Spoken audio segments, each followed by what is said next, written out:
थे कि what does the parliament do, यानी पार्लियामेंट क्या करता है, उसके क्या क्या फंक्शन थे। फंक्शन में हम लोगों ने क्या देखा था कि उसके फंक्शन में हम लोग देखा था कुछ उसके लेजिस्लेटिव फंक्शन के बारे में, उसके कंट्रोल ऑफ द एग्जीक्यूटिव और उसकी अकाउंटेबिलिटी ये फिक्स करता था।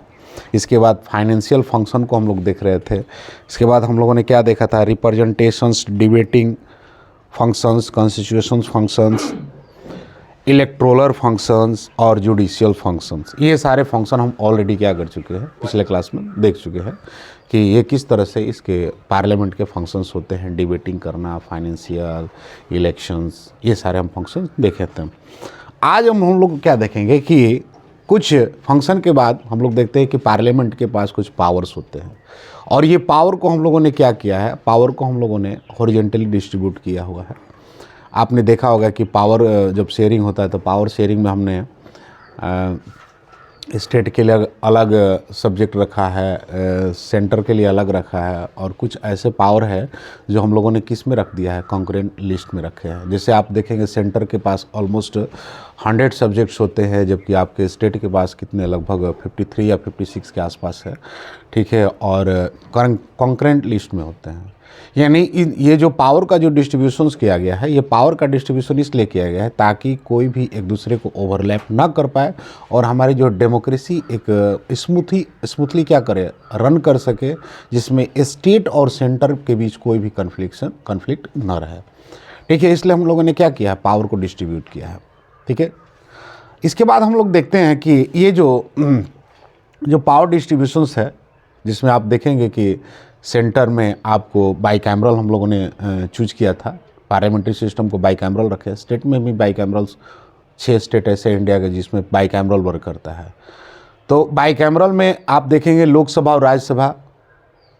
तो लोकसभा के कुछ अलग स्पेशल पावर दिए गए हैं, कुछ राज्यसभा के भी पावर दिए गए हैं। तो आज हम लोग क्या देखेंगे, आज हम लोग देखेंगे कि लोकसभा के कौन कौन से ऐसे पावर है जो इंजॉय करता है, ठीक है।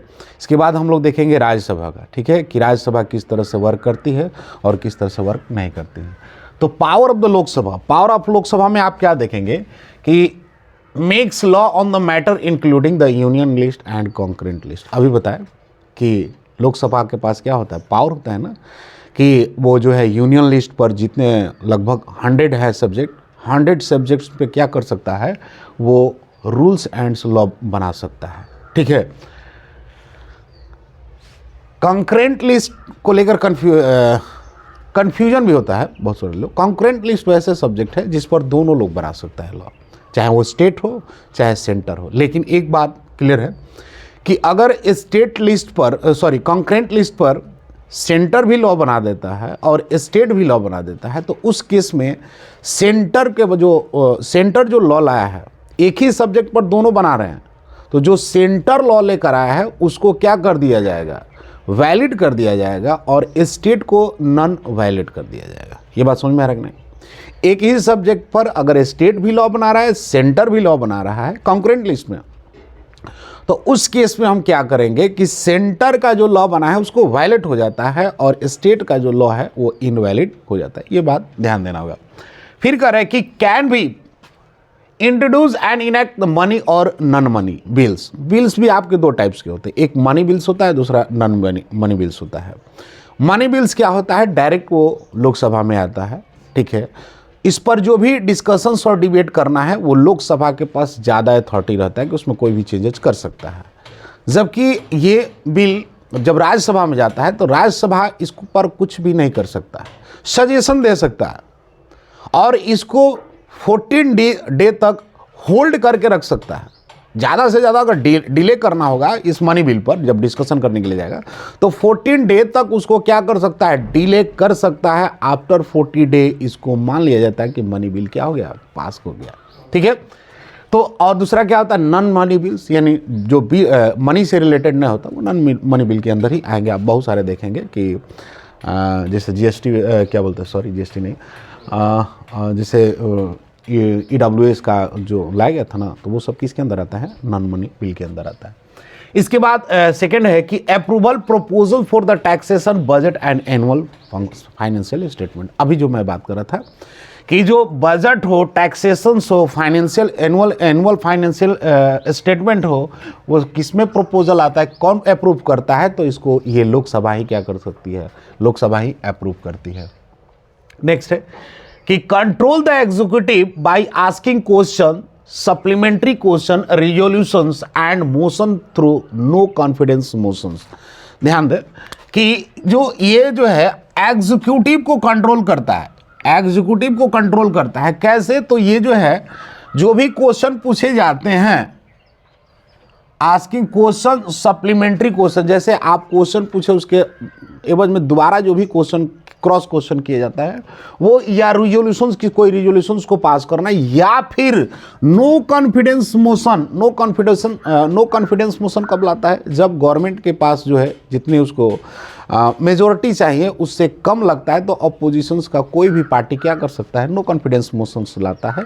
तो ये भी क्या करता है, एग्जीक्यूटिव को कंट्रोल करने का भी काम करता है। कौन जी, लोकसभा इस तरह से क्या करती है, एग्जीक्यूटिव को कंट्रोल करती है। इसके बाद अमेंड द कॉन्स्टिट्यूशंस को भी अमेंड होता है। यानी हम बताए थे कि जिस समय हमारे कॉन्स्टिट्यूशन मेकर जो कॉन्स्टिट्यूशंस को ड्राफ्ट कर रहे थे, तो उन्होंने बहुत सारे ऐसे प्रोविजन छोड़ रखे हैं, जैसे आर्टिकल 368 के थ्रू हम क्या कर सकते हैं, अमेंड कर सकते हैं। तो उसमें प्रोविजन ऐसे रखा गया कि क्योंकि जिस समय ये बनाया जा रहा था उस समय ये सिचुएशन नहीं थी। जैसे मान लो कि डिजिटल इंडिया के बारे में कोई उस तरह का नहीं था, तो जब डिजिटलाइज इंडिया हुआ तो उस पर बहुत सारे चेंजेज आ गए, आज के अकॉर्डिंग बहुत सारे क्राइम हुए, तो उसके अकॉर्डिंग क्या हो रहा है, बहुत सारे लॉ जो पहले से एग्जिस्ट कर रहे थे उसमें अमेंड कर रहे हैं आज के सिचुएशन के अकॉर्डिंग। ये बात समझ में आ रहा है ना। फिर है अप्रूव द प्रोक्लामिनेशन ऑफ इमरजेंसी, यानी इमरजेंसी हो गया, मान लो पहले तो इमरजेंसी कोई फॉरेन से पाकिस्तान हम पर अटैक कर दिया, या फिर कोई स्टेट है जो क्या कर दिया, कॉन्स्टिट्यूशंस को वायलेट कर दिया, तो उस केस में जो इमरजेंसी लाना होता है उसको अप्रूवल यहीं देता है। या फिर अभी इमरजेंसी कितने दिन तक आज चलेंगे, उसको एक्सटेंड कितना दिन और किया जा सकता है, ये भी लोकसभा में ही ये सारी की सारी चीज़ें क्या होती हैं, डिस्कशन और डिबेट्स होती हैं कि और कितना दिन बढ़ाई जाए, ठीक है, या हटाई जाए, ये सब लोकसभा ही तय करता है। Elect the president and vice president and removes the जज of the supreme court and high court. ये जो है इलेक्शन में भी पार्टिसिपेट करता है, यानी प्रेसिडेंट का चुनाव करना हो, वाइस प्रेसिडेंट का चुनाव करना, या फिर मैं बताया था कि प्रेसिडेंट और वाइस प्रेसिडेंट के सुप्रीम कोर्ट और हाई कोर्ट के जज को अगर उसको रिमूवल कराना हो तो इसमें भी ये क्या करते हैं, पार्टिसिपेट करते हैं। लोकसभा भी के पास भी कुछ पावर्स होते हैं। इसके बाद आते हैं ये establish committee and commission and consider there report. अभी हम लोग बात करेंगे उस पर कि कमेटी होती हैं जो बिल्स लेकर आती हैं। कमेटी एक तरह कमेटी को जो है कमेटी में ही जो भी चेंजेस करना होता है वो कमेटी आपको रिपोर्ट देती है। इसके बाद फर्दर क्या होता है, हाउसेस में जाता है उसको उस बिल पर डिस्कशन करने के लिए। तो ये भी लोकसभा के अंदर ये सारे के सारे क्या होते हैं, ये सारे के सारे क्या होते हैं, ये काम होते हैं। ठीक है, तो ये था पावर ऑफ द लोकसभा। और इस पर हम लोग अब नेक्स्ट हम लोग बात करेंगे राज्यसभा पर। ठीक है, राज्यसभा पर हम बात करेंगे पावर ऑफ द राज्यसभा। ठीक है, तो अब हम लोगों ने क्या देख लिया था, ऑलरेडी हम लोग डिस्कस कर दिए थे कि लोकसभा के क्या है, कुछ पावर किया था, उस पर हम लोगों ने देख लिया था डिटेल्स में। अब हम लोग देखेंगे power of the Rajya Sabha. Rajya Sabha का क्या क्या पावर्स होते हैं।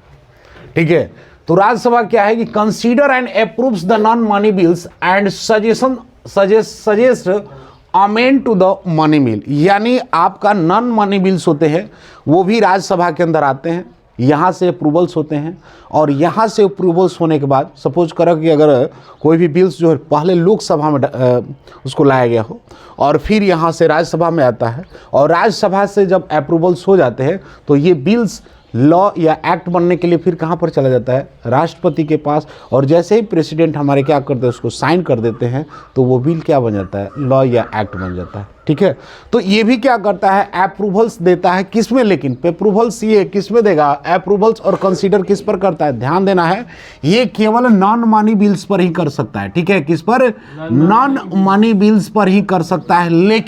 लेकिन ये ध्यान देना होगा कि जब ये मनी बिल की बात करेंगे, किसका, मनी बिल की बात करेंगे, तो मनी बिल्स पर ये केवल सजेशन दे सकता है। क्या कर सकता है, सजेशन दे सकता है। सजेशन को मानना और न मानना किस पर डिपेंड करता है, लोकसभा पर। ठीक है, तो ये केवल मनी बिल पर सजेशन देगा, जबकि नॉन मनी बिल्स होगा उसको ये अप्रूवल्स भी करेगा, उस पर ये कंसीडर भी कर सकता है। ये बात समझ में आ गया। सेकंड कर रहा है कि अप्रूव कॉन्स्टिट्यूशनल अमेंडमेंट, दोनों के पास है, लोकसभा के पास भी है अमेंडमेंट का पावर, और इसके भी पावर, इसके पास भी है क्या करने का, अमेंड करने का पावर्स होता है। इसके बाद आपने देखो exercise control of the executive, जो भी एग्जीक्यूटिव्स होते हैं, एग्जीक्यूटिव के पार्ट कौन होते हैं, बताए थे, कैबिनेट मिनिस्टर्स होता है। इस कैबिनेट मिनिस्टर का एग्जीक्यूटिव पावर को ये भी क्या करता है, कंट्रोल करने का ट्राई करता है। कैसे करता है जी, तो क्वेश्चन से, इंट्रोड्यूसिंग मोशन से और रिजोल्यूशन से, ये भी क्या करने से ट्राई करता है, एग्जीक्यूटिव को कंट्रोल करने का ट्राई करता है। ठीक है, इसके बाद participate in the elections and removal of the president, vice president, जज ऑफ द सुप्रीम कोर्ट और हाई कोर्ट के जो भी प्रेसिडेंट का रिमूवल्स होते हैं, और सॉरी इनका जो रिमूवल्स होते हैं, उनके सारे के सारे रिमूवल्स में भी ये पार्टिसिपेट करता है।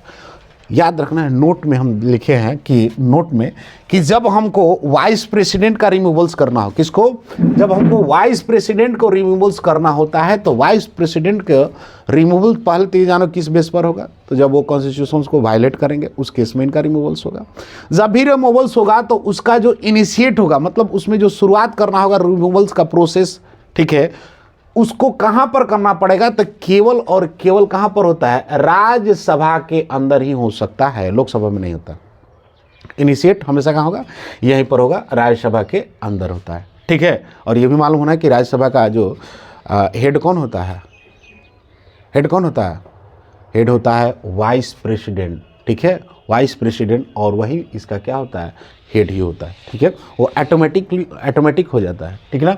इसके बाद देखो, can give the union parliament power to make law on the matters including the state list. ठीक है, ये स्टेट लिस्ट पर क्या कर सकता है, स्टेट लिस्ट पर ये यूनियन गवर्नमेंट को इसके पास भी पावर होता है कि वो क्या कर सकता है, स्टेट लिस्ट पर ये लॉ बना सकता है। ये एक और है कि दो स्टेट जब आपस में कन्फ्लिक्ट कर जाते हैं या सहमति कर लेते हैं कि नहीं, एग्री हो जाते हैं कि एक कोई कॉमन बिल्स पर दो स्टेट, तो उस केस में ये क्या कर सकता है, ये राज्यसभा में लॉ बनाया जा सकता है।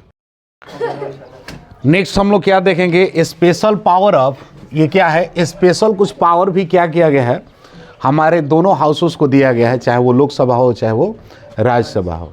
तो स्पेशल पावर ऑफ हम लोग जब राज्यसभा की बात करेंगे, तो purpose to protect the power of the state, आपको मालूम है कि ये किसको रिप्रेजेंट करता है, तो राज्यसभा जो है इसके जितने भी मेंबर्स होते हैं वो मेंबर इलेक्ट होकर ही आते हैं, स्टेट के मेंबर्स यानी एमएलए द्वारा ये क्या होता है, इलेक्ट होकर आते हैं। तो इसलिए ये क्या करते हैं, ये प्रोटेक्ट करते हैं power of the state, propose to protect the power of the state को प्रोटेक्ट। इसके बाद रिप्रेजेंटेशन ऑफ ऑल स्टेट, और थर्ड जो है remove some matter from the state list in the interest of the nation, यानी कोई ऐसा subject है जो नेशन के इंटरेस्ट में है, तो उस केस में ये क्या कर सकता है, स्टेट लिस्ट से हटाकर कॉन्करेंट लिस्ट या सेंटर लिस्ट में रिमूव कर सकता है उस मैटर को। इसके बाद हम देखते हैं कुछ स्पेशल पावर किसको दिया गया है, लोकसभा को, कि reject and amend any money bill, केवल और केवल इसी के पास ये पावर है कि जो भी मनी बिल्स आएंगे उस मनी बिल्स को उसमें क्या कर सकता है, अमेंड कर सकता है, यानी सुधार भी सकता है और उसको रिजेक्ट कर सकता है। सेकेंड, की Rajya Sabha can criticise the government but can not the remove it, यानी जो भी गवर्नमेंट है लोकसभा के अंदर जो कैबिनेट, उनको क्रिटिसाइज कर सकती है लेकिन उसको हटा नहीं सकती है। और थर्ड है कि the council of the union minister is the responsible to the Lok Sabha and not the Rajya Sabha. ये जो काउंसिल ऑफ मिनिस्टर्स होंगे वो सारे के सारे किसको लेकर रिस्पॉन्सिबल होंगे? वो लोकसभा को लेकर रिस्पॉन्सिबल होंगे, राज्यसभा को लेकर नहीं। ठीक है, इसके बाद हम देखते हैं कि लोकसभा के अंदर आप देखेंगे कि लोकसभा है उसको ज्यादा पावर है, मोर पावर से।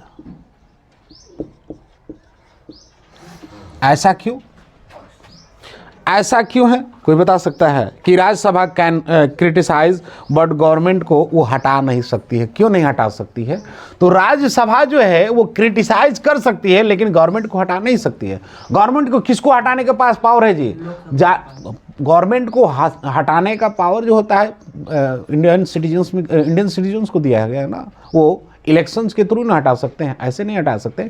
या फिर ये क्या करेगा, मेजोरिटी लॉस कर देगा, उस केस में ये हट सकते हैं। सारे के सारे मिनिस्टर्स क्या कर देंगे, अपना रेजिग्नेशंस दे देंगे और इस तरह से क्या हो जाएगा, फ्रेश इलेक्शन कराया जाता है। जो फिर फ्रेश इलेक्शंस में जाएंगे तो वहाँ वो क्या होंगे, इलेक्ट होकर आएंगे। इसलिए ये क्या हो सकता है, इसलिए इसको राज्यसभा नहीं हटा सकती है। दूसरा कि लोकसभा के पास ज़्यादा पावर इसलिए होता है क्योंकि लोकसभा किसके रिप्रेजेंटेटिव होते हैं? तो लोकसभा में जो भी मेंबर्स आते हैं वो जो भी हमारे सिटीजन्स ने उनको इलेक्ट करके भेजा है उनके ही क्या होते हैं। ठीक है, तो आप इस तरह से हम क्या देखते हैं, कुछ स्पेशल पावर भी हम लोग देख लिए हैं।